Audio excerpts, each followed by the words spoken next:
everyone. Good day. This is your teacher, Miss Mars, and I'm very excited because this video lecture, I am going to start talking and sharing with you all our final unit for our subject or our course, Language Learning Materials Development. And I believe this unit is very important, and at the same time, it's going to give us a lot of information that would allow us to develop materials in specific areas. I know we all are ready. Thus, without further ado, let's begin. So now we are looking at our PowerPoint presentation now, and our Unit 4, the title of our Unit 4 is Developing Specific Types of Materials. Is what I told you. This unit would allow us to develop materials in specific areas. So we as learners, we have to realize the functions of the device, example, grammar, as a way of mediating words and context. And through that class, we would be able to really take a look into the meaning of a specific, topic that we look into, and at the same time, the meaning or the purposeful meaning of that specific device or material. In the context of language learning materials development, our device here is, of course, our material, the material that we use to teach English language to our learners. And there are so many devices out there that we can use. We have here a specific material that would focus on the grammar and grammar class. I believe that when we were in elementary, high school, we have a very common understanding on what grammar is all about due to the pedagogic books, okay, that we read and we were also told. And at the same time, commonly, because of all these things, we could, always associate grammar to or we could always associate grammar with syntax only. So without us knowing that grammar is very broad, and that's why we have grammatical items, and under the grammatical items we do have phonological items, we have morphological items, we have syntactic items, and the one under the semantics. So with that, it's very specific now, and we are already corrected about grammar, because grammar class does not only talk about sentence, it doesn't only talk about syntax. So grammar in general would look into the sound, would look into the word formation, because all these aspects they have rules, and also would talk about the sentence. And in the sentence, it's basically we spend so much time studying about syntax, about sentences, because it's just that it's really broad as well. For example, we start with the usage of articles, so very important. We also look into here, if we go with verbs, we know that there are so much things to consider under verbs. We have different stances, we also have adjectives, and then after all these things we do have conjunctions, prepositions, and after all that we should know how to combine them.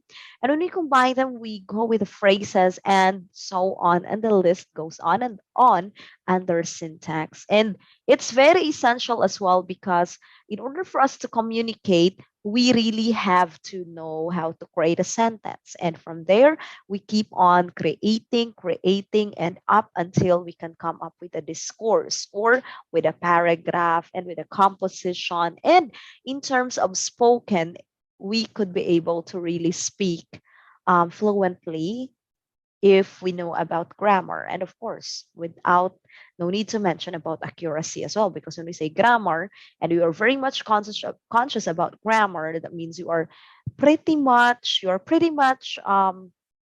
really into the accuracy of the language used. So also we also know that mainstreaming now is letting our students, our learners really communicate the language. And that's why we follow a specific approach, which is communicative approach, allowing them to communicate without putting so much pressure in terms of grammar, okay? In terms of the conventions and the rules. That's our strategy class, so that our learners would be able to really express themselves, and that they won't have a lot of reservations or holdbacks, so that they will practice.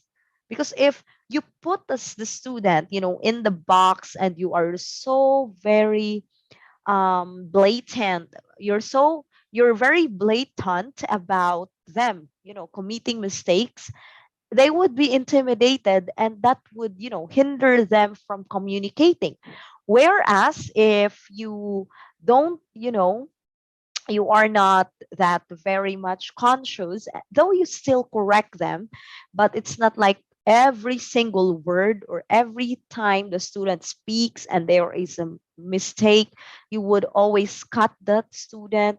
And then that would really put him or her in a situation where he would be able to develop fear and so much consciousness. And if you are too conscious to do things, that would really hinder you to do it, right?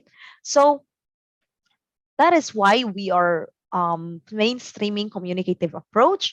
But it does not also mean, class here does not involve rejection of grammar, but it does not also mean that, though we really would want our learners to communicate so well, and we give them all the freedom, or we give them so much spaces for them to really speak and be engaged, does not also mean that we are rejecting grammar here, because it is also not good that students keep on, repeating mistakes, and they just, without somebody correcting them. So the thing that you we could do is, of course, give a model to that student, how to do it, how to say it, and you do it repeatedly, so that he or she can imitate it many, can imitate it so easily. And if he or she can imitate, and then he would figure it out that, oh, I got mistakes. So that student have to unlearn what she thought was right,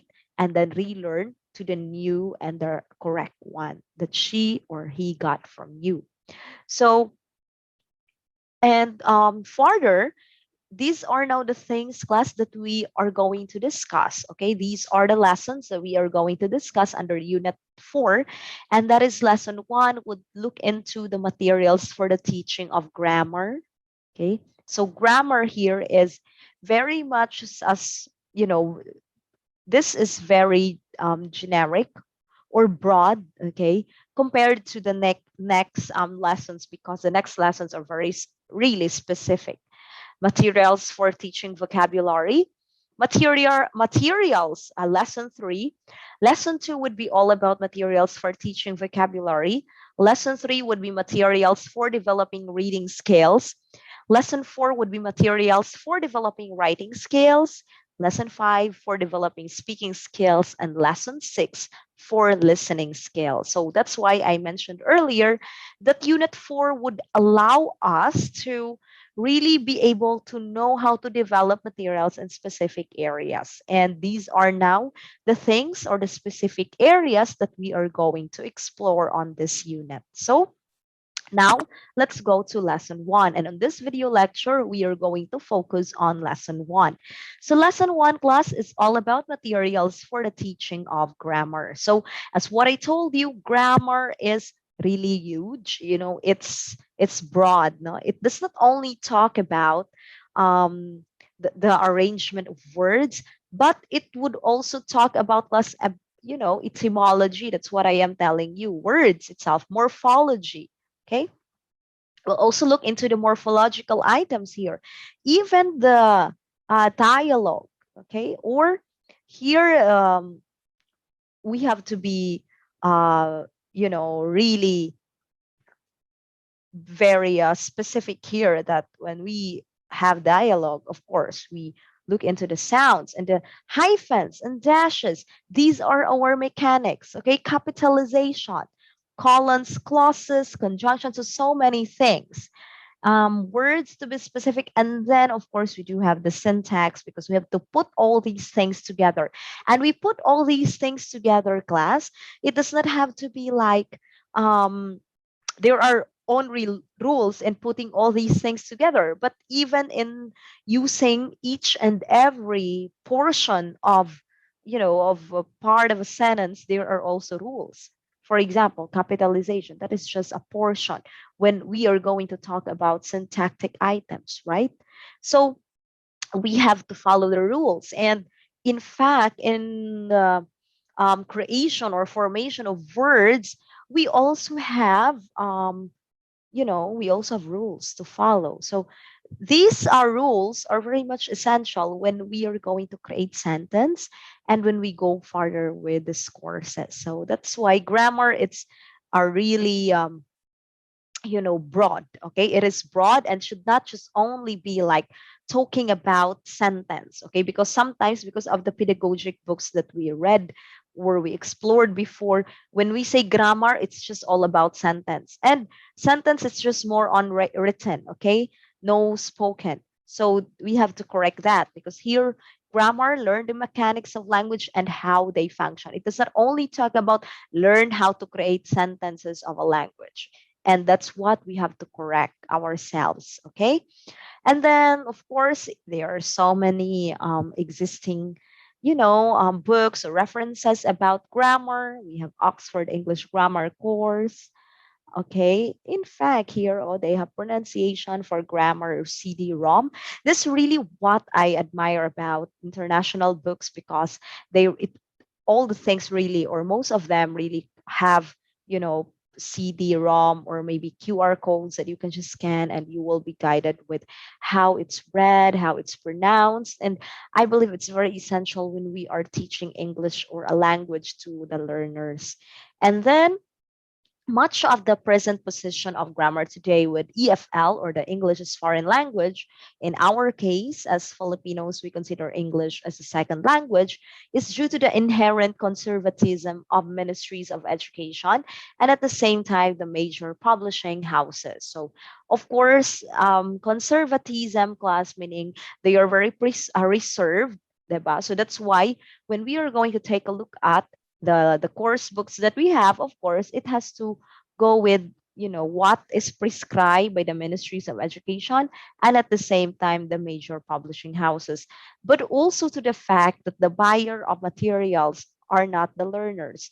Why? Because learners don't actually buy so many materials, because simply because they don't have yet a budget. Okay, well, unlike those who really are rich, okay, because they buy books and all that. But if we are going to go with how, or the majority of the learners, of course, these learners don't buy books. But who buy books are the teachers, those who are going to share the knowledge to the learners. So people who make decisions, as what I told you, those who buy books are the people who make decisions concerning syllabus and or book adoption. So obviously, as teachers, we do buy books because we are the one who creates syllabus.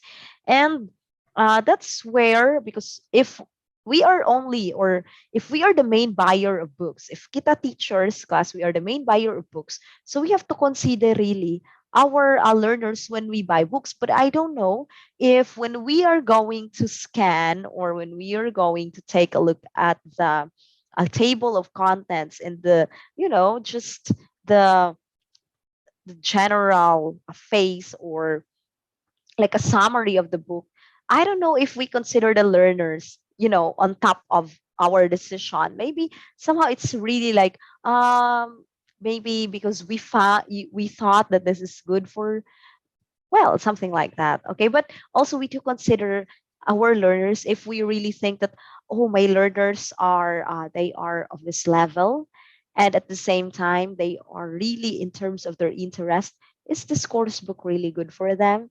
So I believe also a lot of us, or a lot of us also thought of that, when we buy books.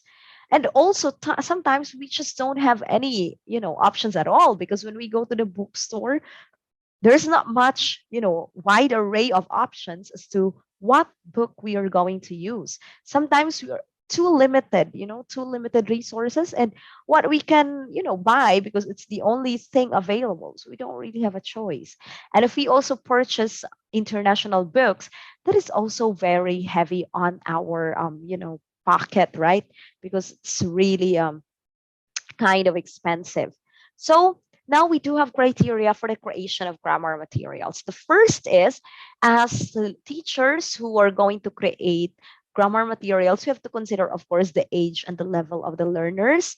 And it's very important because if we don't consider, we might be giving books that is actually not good for senior high school students, but that book is already for college students. Or we may be able to give something that is actually only good for maybe only good for grade 2, but we are teaching already grade 4. So we have to really consider the age and the level of the learners and the extent to which any adopted methodology meets the expectations of learners, teachers, and the educational culture. We have variables here that we have to take a look into.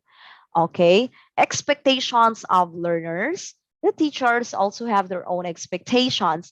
And at the same time, okay, always remember this class, at the same time, how about educational culture of the country where you are from? Because remember, Philippines is not different, it's not the same, rather, it's not the same from other Asian countries, even Southeast Asian countries. And specifically as well, Cebu Island is not similar with the ones in Metro Manila. Okay, especially if you are teaching in this in countryside, it's a bit difficult, or it's really different in a way or in a sense, no. And then the extent to which any context and co-text which are employed in order to present the grammar areas will be of interest to learners. So context specific, you know um, a topic that we are going to talk about in our material. And then when we create grammar materials, what are those specific contexts? When we say context, it's basically something that we already consider the reality here, or the day-to-day activities, the area, the location, the setting. Okay, the setting of our learners, because any context or wherever you are, basically we have different contexts. And most oftentimes, if we are not open to our differences, especially in contexts that where misunderstanding and of course quarrels would really, it's because of that. And then co-text, okay, which are employed so that we can present grammar areas that we know surely are of interest to learners. That's why I told you setting, because context class, if we could be able to really incorporate the best context to the specific group of learners that we have, then there is so much interest, because they could be able to relate. No, for example, you are talking about this specific language to our Filipino students. So we have to make sure that we relate it to our own culture. Okay? Because if we keep on talking to them foreign culture, imagine gani, we discuss English, diba? We teach them English language, but in our course books, tanan, it's all about US. Okay, it's all about the place in America. It's all about, because US is an English speaking country. Do you think we would be able to have interest? No, because students will not be able to relate. That's why in our course books, if you also notice, we have localized literature, diba? We have, for example, class, if you're going to check the creative write-ups of Cecilia Manguera Brainard, she is a very good writer. I met her when I was asked to teach creative writing, and I got a book, created by Cecilia Manguera Brainard, and she has like a massive collection of her write-ups, and I really admire it because she was able to have her own voice. And how does How does she achieve it? Is by localizing all her stories to a specific location or to a specific place that she knows very much. And in her write-ups, she would always talk about, or she would always consider the setting that happened here in the Philippines, specifically in Cebu. So if you are the reader and you are a Cebuana or you are a Filipino, it would be so easy for you to relate to the text because you know the locations. You will be interested. But let's say if all of the time no, we teach English, whatever grammar lessons it would be, we would always incorporate it to literature, and of every time it's just all about things in the other countries. So it's not gonna help. We will not be able to really catch the interest of our learners. If we could be able to catch their interest, then that would only give them so much interest to go or live in those countries, and there won't be any patriotism or patriotic attitudes from our learners. So that's why we are going to localize it. That is also the reason, class, why English now has so many variations. Diba? I told you about it. So many Englishes in the world, and Philippine English is one. And if we are going to compare Philippine English to American English, we would know really the difference, that our Philippine English, obviously, it's embedded with the Filipino culture. Okay, so now let's proceed. Okay, another is the nature of the grammatical areas to be dealt. Okay, the nature of the grammatical areas to be dealt with in terms of their form, their inherent meaning implications, and how they are used in normally occurring spoken and or written discourse. So the nature of the grammatical areas to be dealt with. We have here form. Okay, so when we say form, these are now the conventions or the rules. Okay, so what are the nature of grammar if we talk about English language? Kay lain-lain man kas, every language has a has different nature of grammar. And we could not say that English is similar with Cebuano Visayan, Cebuano Visayan is similar with English. Okay, we cannot say that. And that's why we have to take a look at also the material that we are going to create should really know the nature of the grammatical areas that we are dealing in. Also the form, the meaning implications, and in spoken and or written, how are they used? How do they differ in spoken and unwritten discourse? And we also have to look into the extent to which any language offered to the learners for them to examine the grammar. Use represents realistic use of the language. So that is one. When we create materials in grammar, we have to also make sure we represent realistic use of the language. Okay. Not only like very bookish or very conventional, the extent to which activities for learners to produce language containing the target grammar will definitely result in meaningful adherences. And it's good to really have specific themes when we are going to discuss something in grammar, or maybe we create materials about how to teach grammar to our learners. And we have here difficulties that learners can be expected to encounter when learning these areas of grammar. So we need to think about our learners all the time. So for example, when we create our grammar materials, we have to make sure, class, that of course we would expect if they would be able to handle this area or this specific topic in terms of their level. Diba? Maybe it is too difficult for them.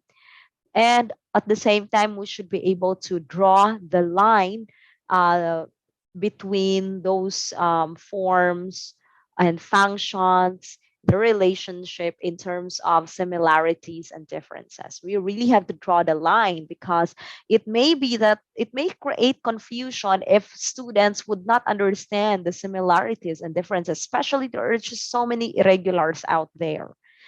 Okay. And not only that, drawing the line between also the target language and the mother tongue.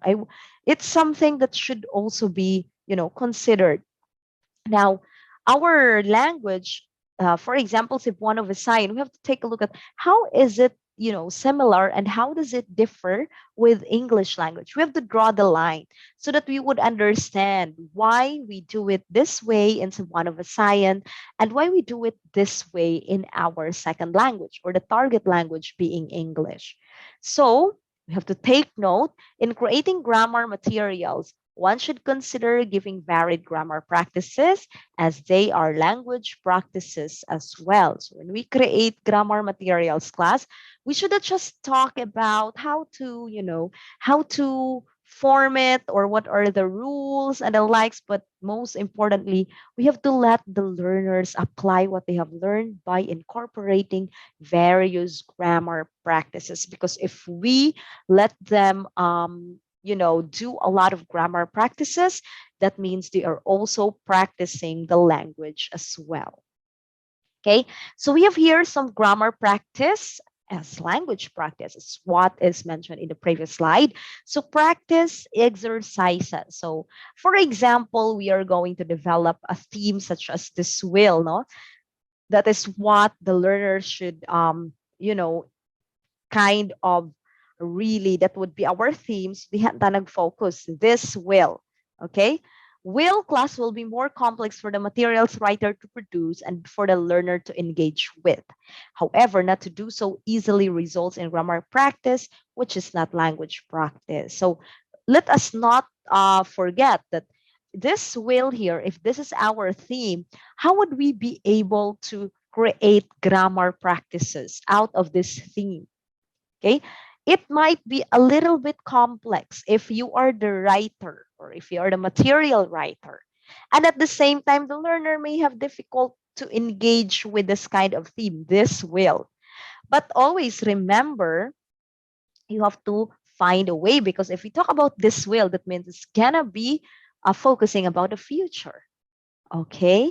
And also, if we are not going to do, and if we are not going to allow our learners to really be able to have a grammatic naman, and if we are not going to, put our learners in situations where they will be exposed to the grammar practice that would develop this a theme, which is this will, then that means we are not giving them or we are not allowing them to practice the language. Because remember, grammar practice should be considered as a language practice. So as teacher, we have to look for a way. Okay, it might be complex or it might be different, but how should we be able to make this as a theme? So we have to look into the similarities or synonym, diba?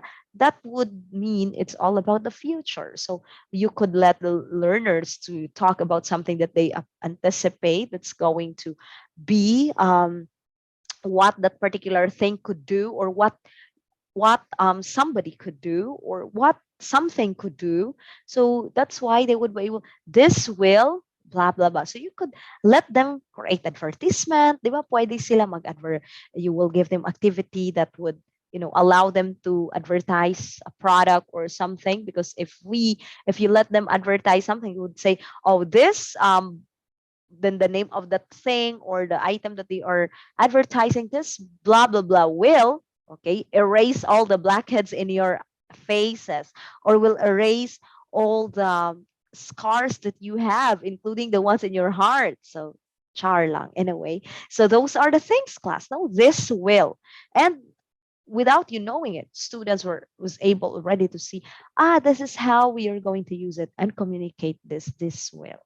It might not be an easy theme, but at the same time, it's meaningful, and that is language practice. So from there, the students know that if they use this will, they are trying to communicate something that that particular item can do for the future if they're going to use it or something.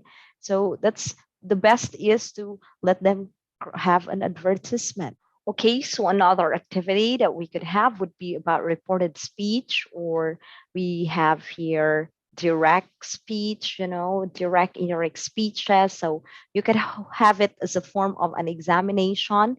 And there are just so many traditional areas of grammar which appear in virtually any grammar syllabus, or list of contents and which do not need to be dealt with as separate areas and certainly not dealt with discretely. And one example to be looked at in is some detail here. We have the reported speech. We have to make sure that we could be able to really incorporate this in our grammar material as well.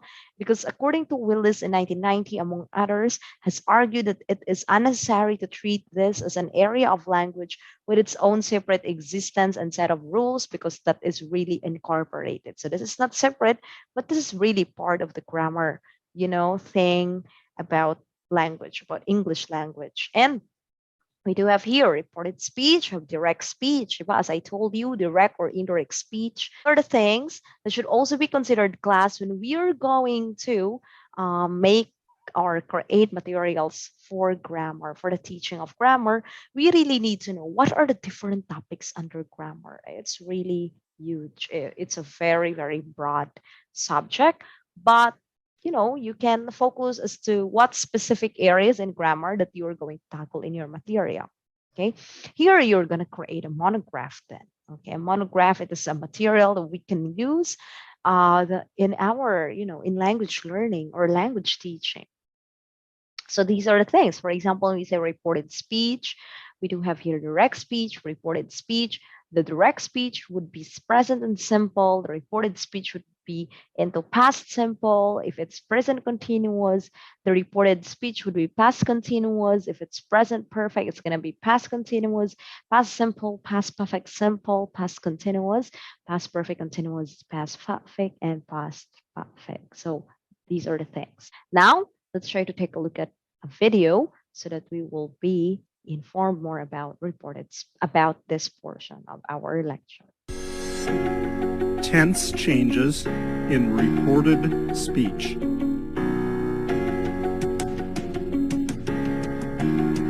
Direct speech. Reported speech.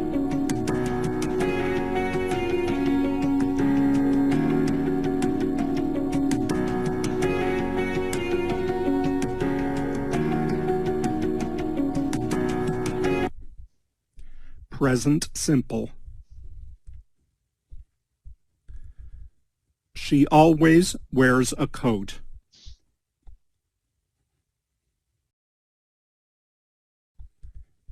To past simple.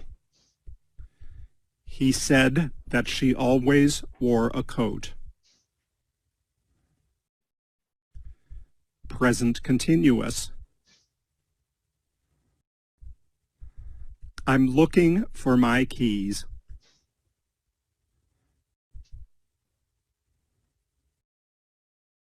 Past continuous. She said that she was looking for her keys. Present perfect. She has written 3 letters for her friend.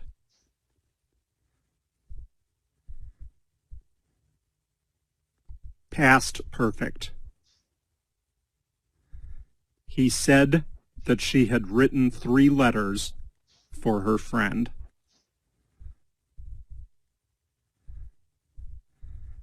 Past simple. My friend gave me a bar of chocolate.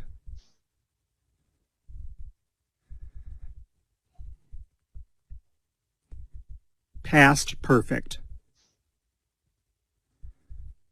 He said that his friend had given him a bar of chocolate.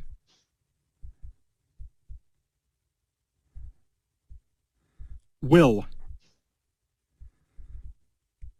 I will finish my report in 2 days.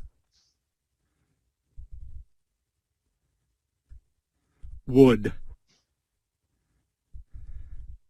He said that he would finish his report in 2 days. Can. I can speak English.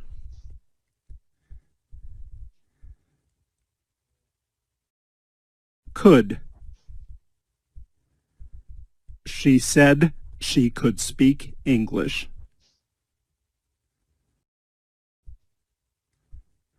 May. I may invite them to dinner.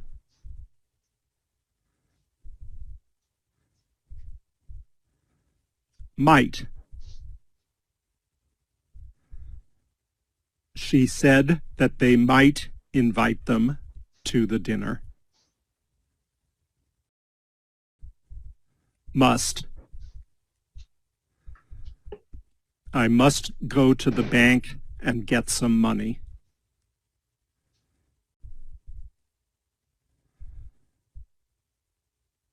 Had to. She said she had to go to the bank and get some money.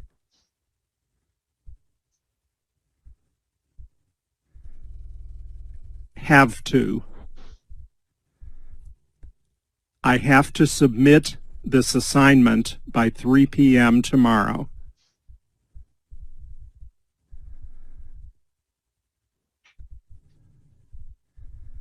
Had to. She said that she had to submit this assignment by 3 p.m. tomorrow.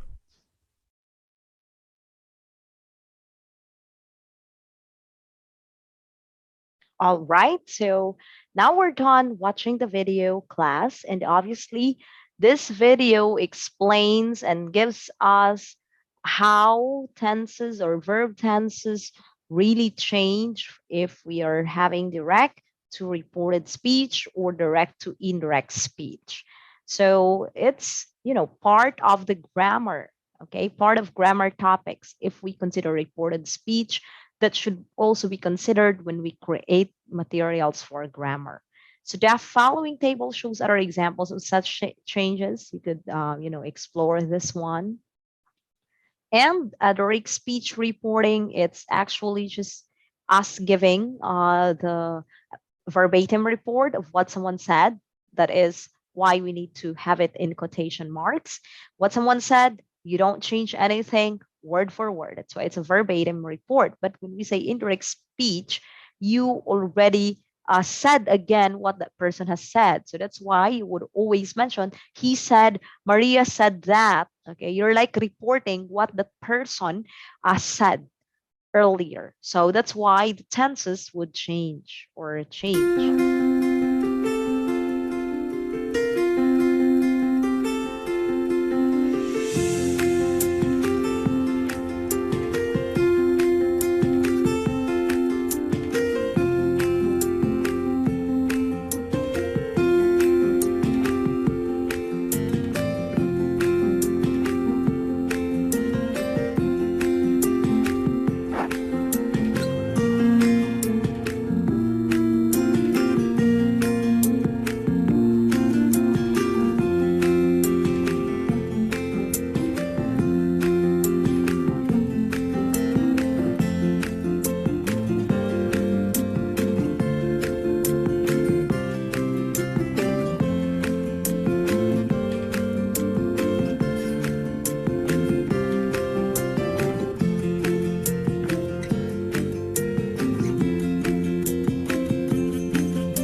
Okay, so also in this video, it also showed us how it's gonna change if it's direct speech, and then we will change it into indirect speech. So it's very obvious, and also no need for me to really expound further about this since we had a lot of these topics already when we were in our lower years. Okay, when you guys are in your lower ear. So if you look at what a speaker needs to do in order to produce an utterance in a recorded speech, we'll find things such as ability, the knowledge, ability, select a verb which reflects how the reporter views the original speech, such as say, tell, explain, suggest, admit, because you have to really also consider that. You cannot just say all the time, he said, she said, he said, she said, right? You can say that she explained that, okay, Maria suggested that, and the knowledge of the implications of the verb selection for the following structure, and the ability to refer to the periods of time, okay, Example, the day before, the following day, 3 weeks later, as opposed to yesterday, tomorrow, in 3 weeks' time, and also to make other didactic references as a remove at a remove. Example, the house is opposed to this house, etc. And then when the verb selected for reporting is followed by a, that, blah, blah, blah, verb phrase, the ability to select an upright tense form for the verb and lie in the that clause. So these are the things that we have to consider when we incorporate reported speech, or when we put imported reported speech, of course, in our grammar materials. And then we have here some, exercises, as what is mentioned earlier. Grammar practice is language practice. You can have a grammar practice like this in your materials, and like this as well. This is very, very interesting, right? You can do like this, something that would allow the learners to just have fun, not only through, through exams, but at the same time, like this, through games. Okay, and also this could also do. Yeah, you could have a group activity like this one. Okay, and we have receptive grammar activities. When we talk about receptive, okay, um, these are the knowledge or the activities that would refer to knowledge of linguistic rules of learner or uses for listening or reading. So when we have listening or reading, that is receptive. Okay, when we allow our learners to listen, to read, that means we give them some receptive grammar activities. And maybe you would have a selection and let them read something, or maybe audio file and let them listen to something, and from there will be questions about that. And opposite of that one would be productive grammar activities, like for example writing and speaking. Okay, awareness raising, so it's a term which has recently acquired current currency and language teaching terminology. So the unifying feature behind all these commentators is the assertion that it is the student's ability to observe accurately and perceive similarity and difference within target language, which is most likely to aid the acquisition of the grammatical system. So as what is mentioned earlier, if you being the speaker, you know how to look at, or to extract the similar and the similarity and the difference of your target language and your mother tongue, or the native language, which is the Cebuano Visayan, that would mean you have awareness already. And if there is awareness, it would be easier for you to acquire and learn the language. With this theoretical framework, grammar as a receptive skill has an important role to play. And if we are going to consider this, awareness, raising, be able to have the perceive similarity and difference para maka-observe tas accuracy sa language nga atong gitarget, that is why we need to have the grammar as a receptive skill. Very important ang yang playing a role in order for us to really know or understand so well about the target language and that its difference in our native language. So when discussing receptive grammar, there are four main areas to consider. Ability to follow directions, kay receptive man, of course. You have to really know how to follow directions. You have to understand the questions, understand the grammar and vocabulary. If you know all these, you can follow the directions, you understand the question, you understand the grammar and the vocabulary, then you would succeed to really understand and be able to grasp the target language so well, and the knowledge that would be stored in your brain is really flawless. I mean, you have all these, man. Receptive, it's something that we take in, okay, in order to understand the theory or the concept about it. When you say productive, we have to let it out. What we take in, of course, atong ipagawas. How do we let it out is through production. That's why we have some written activities and spoken discourses activities and the likes. And the receptive language activities, this could be, here activities that target receptive language skills, WH questions, and you can refer to this, okay?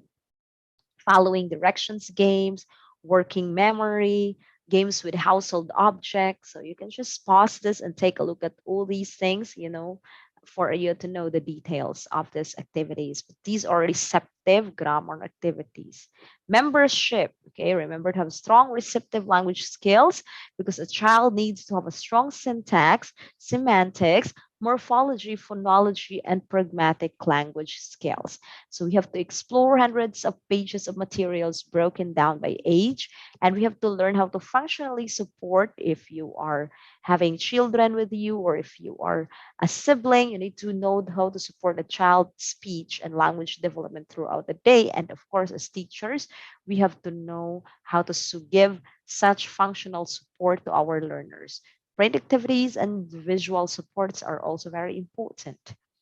Okay, so the questions here: what language learning materials do you need to conduct these receptive language activities? That will be the question that I am going to ask, or that you will expect. I will expect you to answer in our feedbacking. We will have our feedbacking, and then you have to take note on this question, class, because this will be the question you have to answer. So from now, you have to prepare an answer to this question because we will have an oral recitation during the feedbacking. No? What language learning materials do you need in order for you to conduct these receptive language activities? So you can choose, please do choose one, and give me the materials that you would need in order for you to conduct the receptive language activities, our activity being mentioned in the previous slide. Okay, just choose one because this is oral. All of you should be able to speak, and if you choose a lot, then that would, take so much time. So just choose one and tell me the materials, and of course, you have to explain it why. Okay, so that's all for lesson one.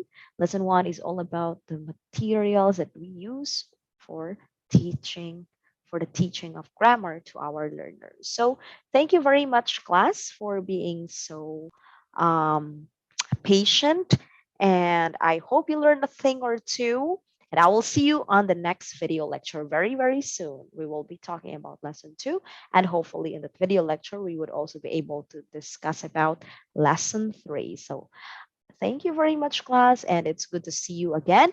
And I hope you all are in good condition. And God bless us all and keep safe, everyone. Bye bye.